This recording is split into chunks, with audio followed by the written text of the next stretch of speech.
It's time for Around the Ozarks News, sponsored by the Springfield Greene County Park Board, Thompson Sales, Advanced Car Care, Smouse Brothers, and United Plumbing. Here are your hosts, Ethan and Sarah Foreheads.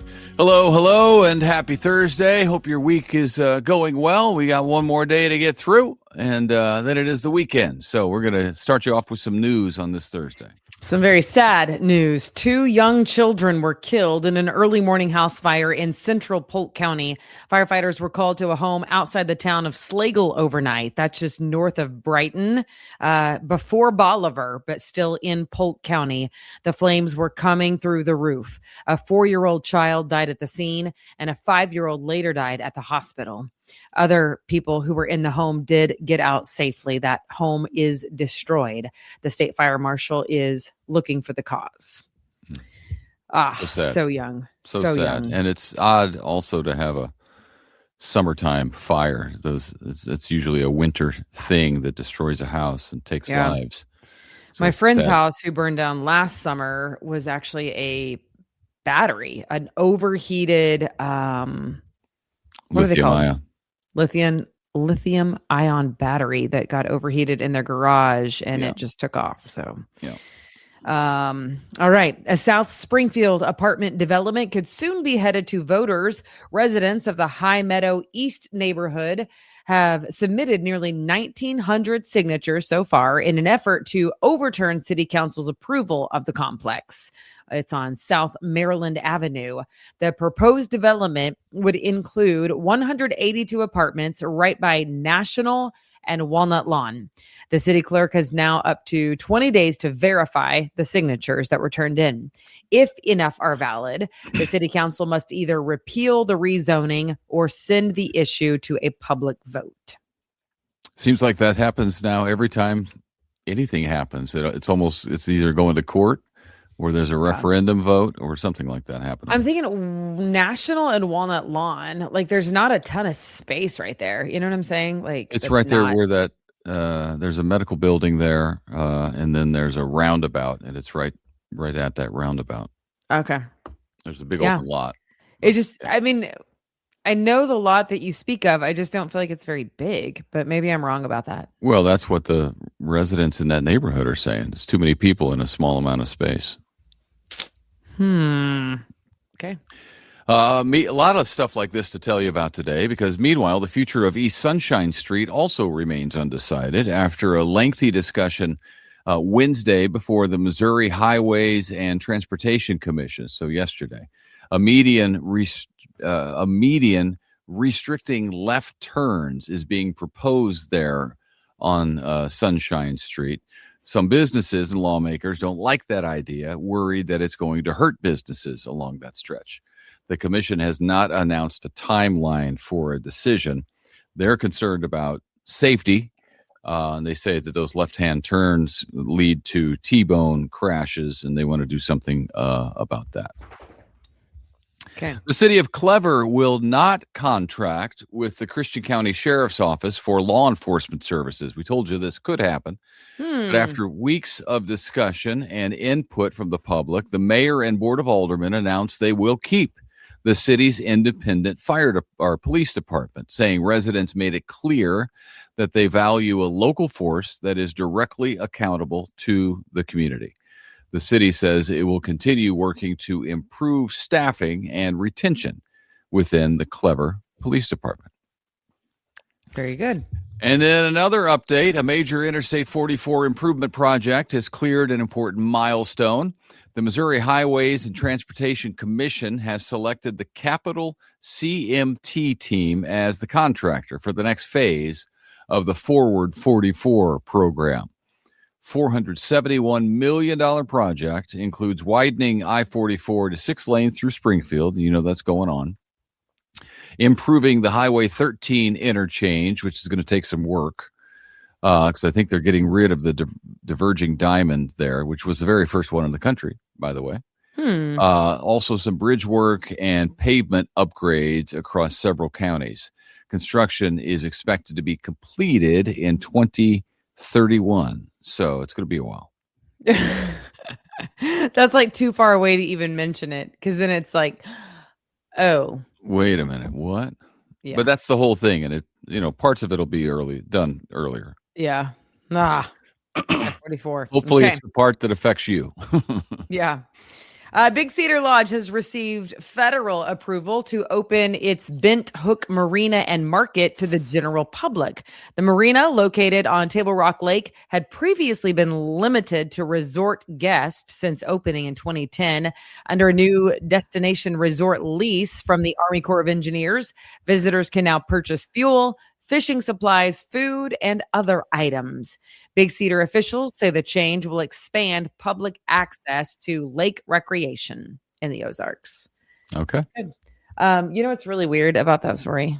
This has been sitting. This is a coupon to Bent Hook. It's been sitting on this desk, like my work desk, for so long, but it doesn't expire. And I keep thinking maybe someday I'm going to go.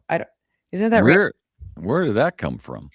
I spoke at a thing down there and they gave me this coupon and I thought, oh, I should use this. And then I thought, nope, because I'm still spending money that I wouldn't normally be spending, even if I have a coupon. And sometimes I do that.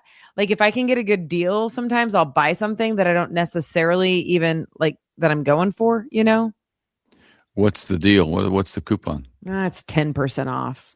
Oh, it's not much. Yeah. It's not much. Don't get too excited. Former Springfield City Utilities Executive John Twitty has been appointed to the Missouri Ethics Commission by Governor Mike Kehoe. Twitty most recently served as president and CEO of the Missouri Public Utility Alliance.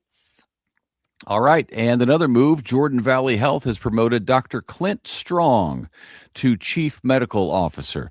Dr. Strong has been with the organization for nearly 14 years, most recently served as Medical Director of Pediatrics, and I'm told is a big Around the Ozarks listener and viewer. What? Yeah. So congratulations. Congratulations, Dr. Strong. What a good name. Congratulations. I mean? I'm flexing. Also, Just in case you're wondering, that was a flex. Congratulations also to Dr. Strong for being promoted, because the original congratulations was to him for watching ATO and being a viewer. Congratulations on doing that and also the promotion. Yes, that's cool. In his new role, he's going to provide clinical leadership across the health system's medical services. So, again, that's at Jordan Valley Health. So congratulations. Thanks for watching. After more than 2 decades in Springfield, Ray Rico Brazilian Grill is changing. Its owner announced a new restaurant concept called Melting Borders Kitchen and Sips. Will replace it at that same location. You see it, it's just south of Battlefield Road. You see it off of 65 there. Yep. The new venture will feature a blend of South Korean, Argentinian, and American cuisine. I'm intrigued. Me too. It reflects the owner family's journey to Springfield, which is cool. Yeah. And an opening date has not been announced, but we will let you know whenever they figure that out, and go check it out. Okay. I like new restaurants. I do too. Yeah. The latest new one that we ate at was what now I can't remember the name of it, but we got Greek food. And it was tasty. Oh, great! Yeah. Oh, yeah. That's hardly new, but it's new to you, I guess. New to me. Yeah, it's new to me. Crave on Republic Road. It's good. Yeah. Rutledge Wilson Farm Park is now open 7 days a week for the summer season. That's exciting. They too are a sponsor. Woohoo! Thank you to the Springfield Greene County Park Board. This is a popular attraction. If you know it, you know it. And if you don't, you need to take your kids to Rutledge Wilson. It's so fun. They are typically closed on Mondays, but adding the extra day to open up during the summer through Labor Day when school is out. Park hours are 9 to 5 every day. Yeah, it's like the pool. Enjoy it during the summer. Kansas City Chiefs wide receiver Rashee Rice has been granted permission to leave jail to receive physical therapy for his recently operated on knee. He's in a Texas jail serving time right now. He's also approved for transfer from an isolated cell to the general population. Gen Pop is what we call it. I feel like no one's going to mess with him. Nah. You know what I mean? Yeah, not in. Probably Speaking not of there. flexing, he will flex and they will run. I don't know. Those jail guys, they ain't scared. they're the real deal. Yeah. They're the real deal. That is so interesting, though, by the way. It would be very strange to be a public figure of any sort in general population. Yeah, it would suck. Yeah. Because they'd be after you. Yeah. Oh, Martha Stewart. She was in jail. She did all right. She surely was not in general population. I think she was. You think? For real? Yeah. I doubt it. She was leading a gang.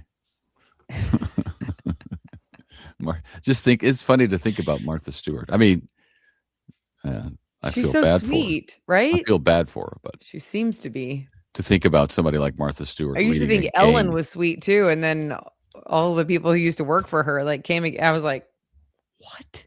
Yeah, it was all an act. It was all an act. As it turns out, she's a really Rosie good O'Donnell, one. same thing. Yeah. Unpleasant people. All right, back to Rashee Rice. He's being held following probation violation. Is expected to remain in custody until June 16, so a little bit longer, less than 2 weeks. The Chiefs say they expect him to be ready for training camp later this summer. So, and they know he'll be out of jail. They're worried about the knee at this point. Oh, man. Okay.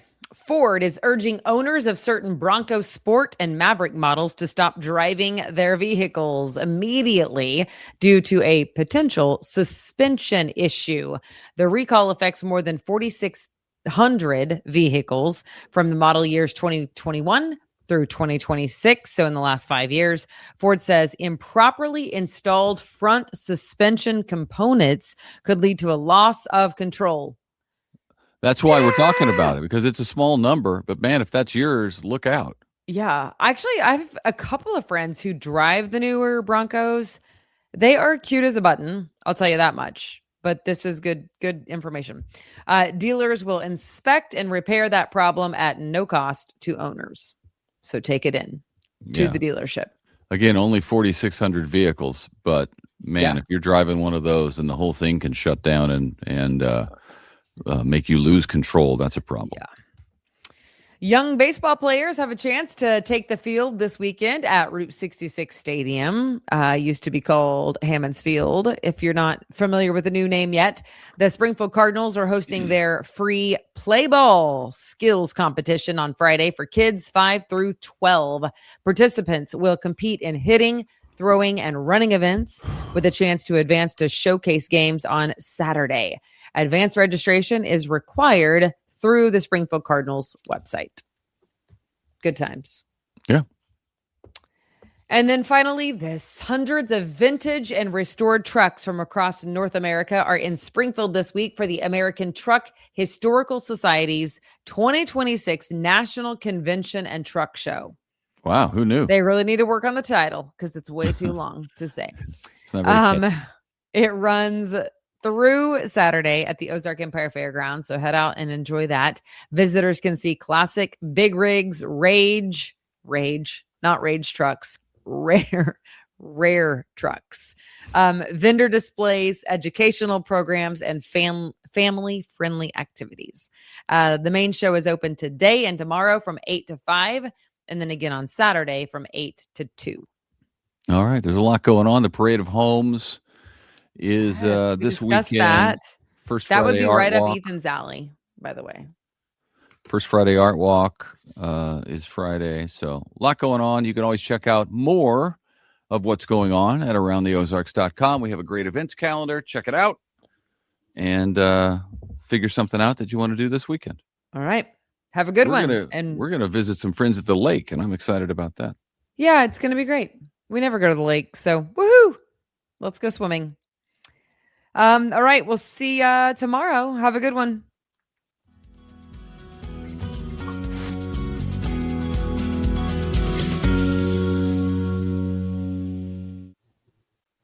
It's time for Around the Ozarks Wake Up Weather, brought to you by Command Family Medicine, Heating and Air Paramedics, The Trailer Ranch, Hewitt Messenger, Taylor Gruba Chevrolet, and Godfather's Pizza. Here is your host, meteorologist Abby Dyer. Good morning, everybody. Happy Thursday. We are starting out with temperatures in the 60s, and it's going to be a breezy day in the Ozarks today, but another nice one. So plan to spend some time outdoors. We've got high temperatures in the low 80s, summer-like, but not too hot, in my opinion. These are the nice cool days where it's not overwhelmingly hot. We're not into the blazing summer temperatures just yet, just comfortable weather.